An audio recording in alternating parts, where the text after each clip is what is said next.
talk about on the motorcycles, it seldom causes you problems running down the road, but sometimes it makes them very ornery to start.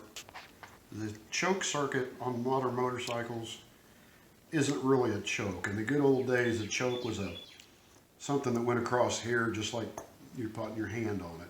And it made the engine pull a lot of fuel out of the main jet and the idle circuits. You know, it was a butterfly or it was a shudder.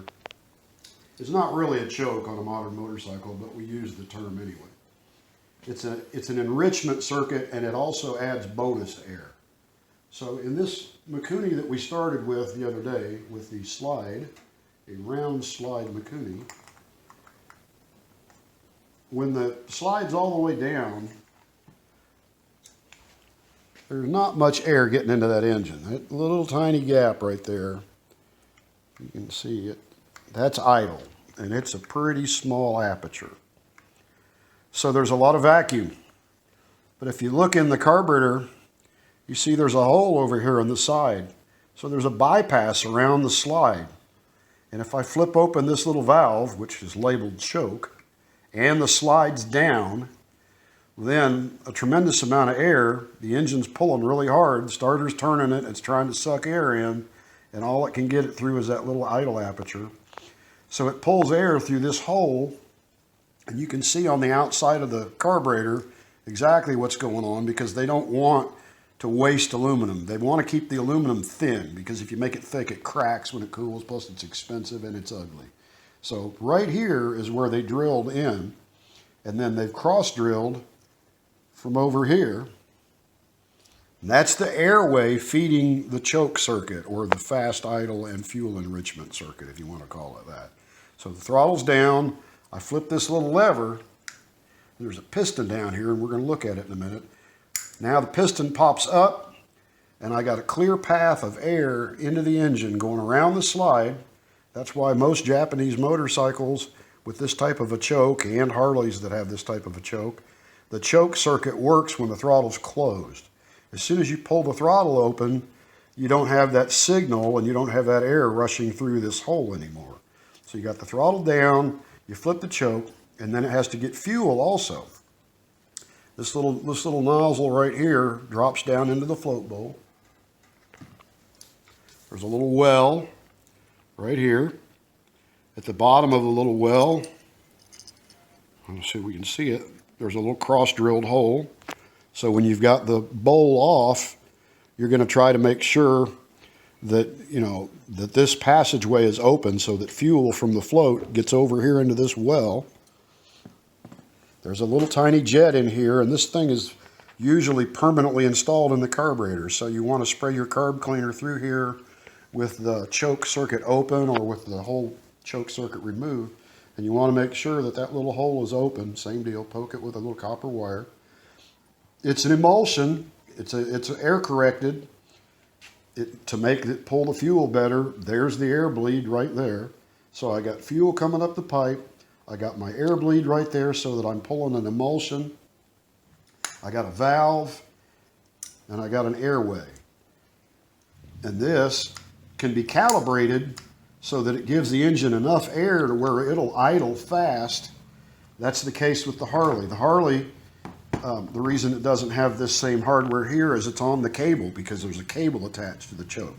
Same deal. It threads in just like this one threads in. There's a barrel that drops down in there and shuts off the airflow. And then at the end of the barrel, there's another hole. And when I pull that barrel up, the fuel starts feeding. See here where the Harley gets its fuel. That little jet right there connects to that little passageway, goes up here, and that's the back side of the choke. There's the choke. So the Harley's got the same sort of deal. It's got a little plunger you pull back. It's got an airway for the choke circuit. Let's see if I can find the airway for the choke circuit.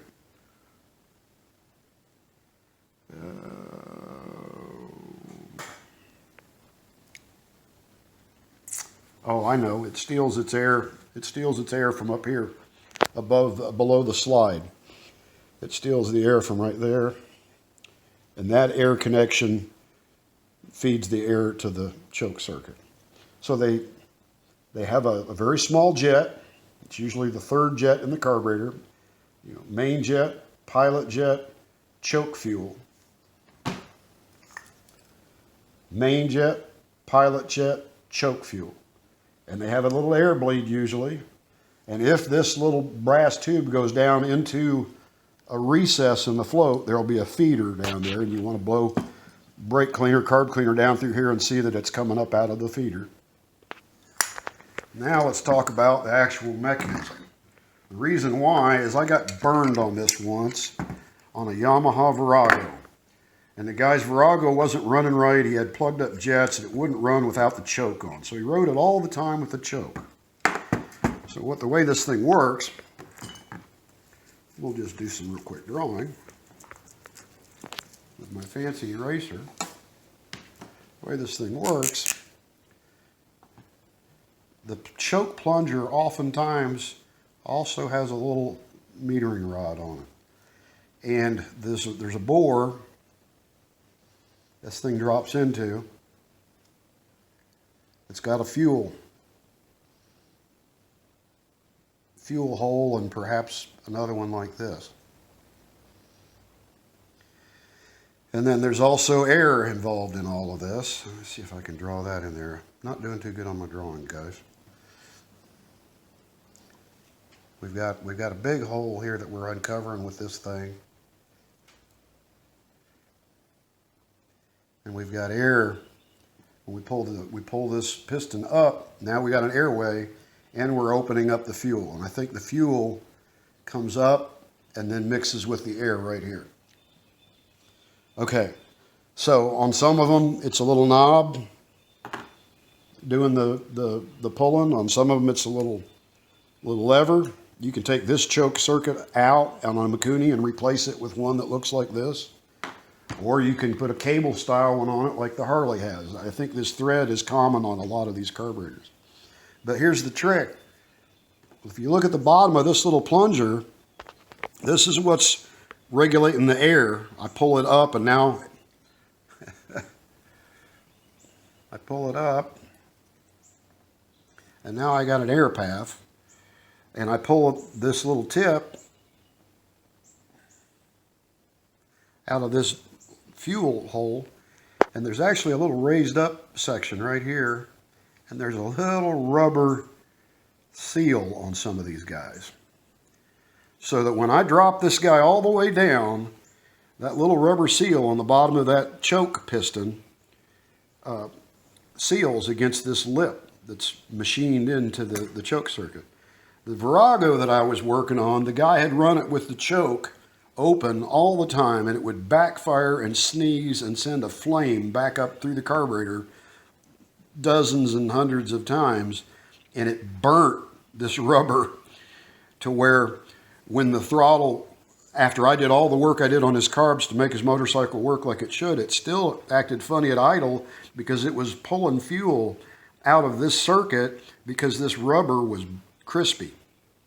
So when you're fooling with the choke, one thing you can do just to verify this is all working right, you can put a little piece of tubing over here, plug up that air, and blow. And I'm going to go get a piece of tubing. When you flip this down, you'll hear the air rushing where the air is supposed to go. And you flip this closed, and you'll hear the air stop, as long as you cover up this bleed. So I can do a couple things here. Put this little piece of Tygon tubing on here, basically chainsaw or trimmer fuel line. Cover up the little airway with my thumb. There it is. This one's also got bleeds in the tube. I didn't see them, they're on the back side. So I've got to see if I can cover all of those.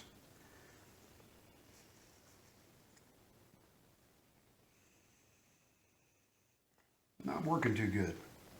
See if I can show you on a different situation. Anyway, maybe I'll push this all the way up and cover all those holes. What you can do, you can spray carb cleaner through here and know that this is open. With the choke activated and raised up, you should be able to shoot carb cleaner in here. It's going to come out these little cross holes that are part of the emulsion air correction. It's really not air correction so much as it helps the choke pull the fuel out of the jet properly because you got a little bit of a breeze supporting it and pulling it. Anyway, little cross drill holes. If you can cover those up, you can cover this one, you can blow and you won't hear any air moving. But when the choke is open, if you spray carb cleaner in here, you're going to see carb cleaner coming out that hole. You're going to see carb cleaner coming out the feeder. And because I don't have these air bleeds covered, it's going to come out of there. And like I said, if there's a well in the bowl, if there's a well in the bowl that the tube's going into, same deal. You want to spray carb cleaner here or into the connecting hole.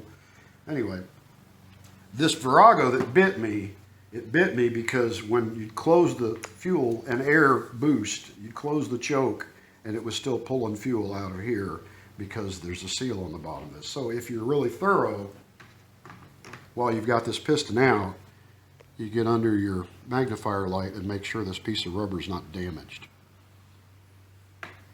Okay, there's a number of cute little tricks you can do with nothing more than pieces of clear vinyl hose.